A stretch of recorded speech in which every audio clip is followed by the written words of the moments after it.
Okay, as I hope this will be the first part of a long series about every book of the Bible. Why goes into such details? Because the Bible has a canonization process, and at every book you have to decide it is a fairy tale or the real word of God, and that has certain requirements. Uh, One of that is that it has to tell the truth. It means it has to be without contradiction compared to other texts, compared to itself, and compared to the reality. And because of that, Genesis falls out right at the end of the first chapter because of the creation story. Uh, because the creation story is ridiculous by itself, and the concept is thus, and it is in the wrong order compared to the evidences in the real world. Now you don't want to just stop at the first chapter, do you? So go into a discussing the minor details like serpents. What are really snakes? Just with an alternate word in the English language.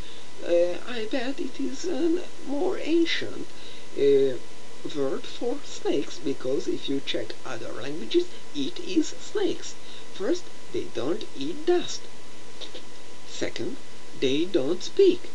Okay, maybe that was a once-time special power given by the God of the Bible, but that tells something about the God of the Bible.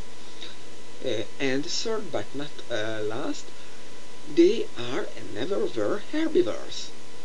I don't want to enter into such overall point as checking the whole Bible in the whole Bible's concept. I want to check book by book. So I tell you, I don't want to discuss it as it was only 6 or 7,000 years ago, because that would need the whole Bible. But you can tell snakes were never herbivores. Now, the text is also self-contradictory, as who sold Joseph to the Egyptians? 2 or 3 groups are mentioned there and not decided. I bet because there were several versions of that fairy tale, and they just put into one agreed version. Uh, this is also true to Noah's story, as how many animals entered to the ark, and of course the story itself is ridiculous, and how long the uh, wolf flood took, and more details. And let's see another contradiction, a narrative contradiction. That is about Jacob, who is called Israel 2 times by God himself. I don't know why God is called himself, called as a male pronoun, because he should have been,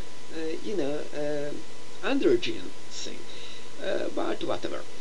Uh, and even in all narrative parts, Jacob is called Jacob even on his deathbed and not Israel.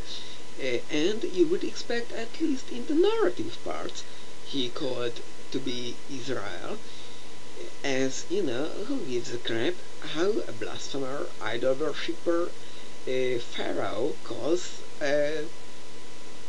God's man. So, what about God?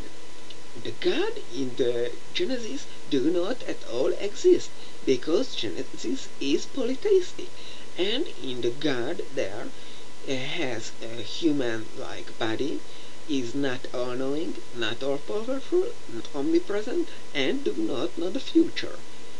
And so all the attributes of God by tradition do not stand by Genesis.